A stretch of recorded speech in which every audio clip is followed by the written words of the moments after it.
Hi, my name is Terri Johnson, and I am David Davis's mom, and this is my story. Thinking back on David's drug use and his life, I am taken all the way back to when he was a teenager.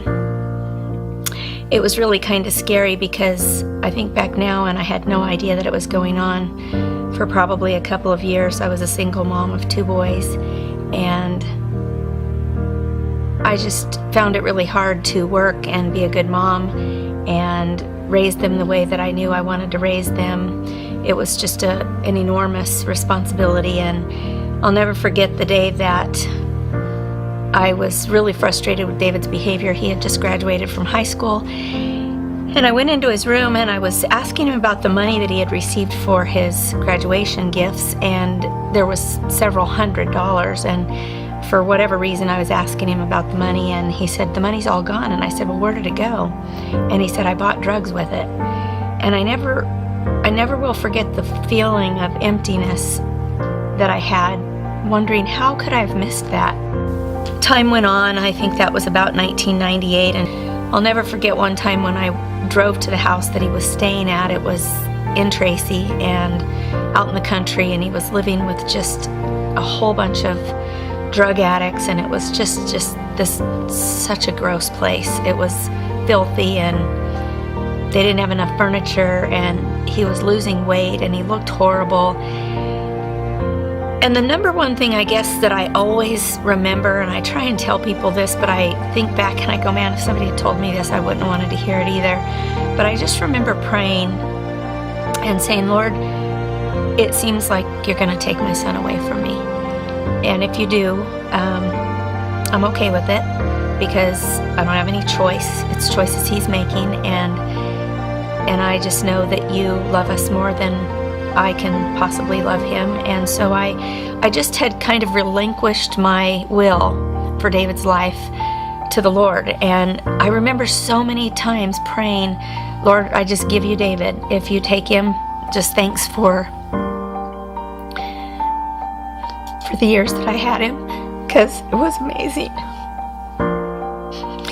And he was such a loving son, so sweet and so kind, but he was an addict, and it just was so hard. Time went on, and he just wasn't abiding by the rules, and he got in a really bad car accident and was under the influence, and he got put in jail. And it was just a scary time because I'd never dealt with anything like that before. I had no idea what to do. I had no idea how to handle him or it. I can remember being in the hospital and walking out that door and then putting the handcuffs on me. And I mean, I don't know what I felt in that moment, but it was certainly embarrassing and shameful. You know, I knew that the lifestyle I was living wasn't right. I knew I had been raised better than that.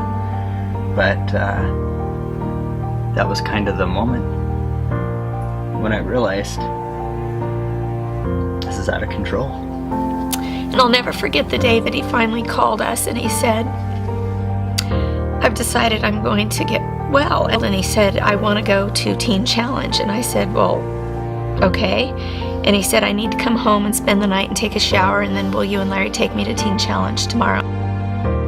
I remember knocking on the door and Gran answering the door, and the first words out of her mouth were, "You look so good."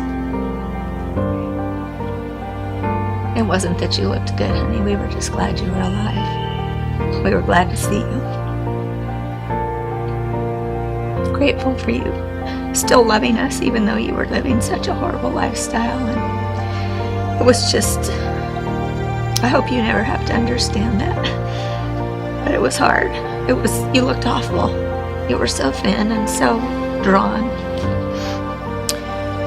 so strung out looking, but it was so good to see you there at the house, and Gran was there, and we were just happy to have you with us, because we've all 3 been so close all of our lives.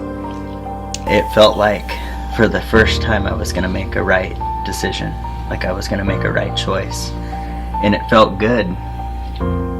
And even though Oakland was a rough area and it was hard to drive there and know that this was going to be my next year, but something happened that day. You know, it changed me. I'm a little surprised that it still is so sensitive, but that was probably 17 years ago, and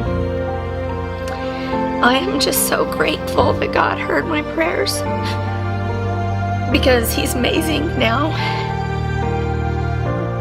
and him and his amazing wife are the directors of a teen challenge here in Las Vegas, and I could never be more grateful for God answering my prayers and for Him sparing his life and sparing him the life of an addict.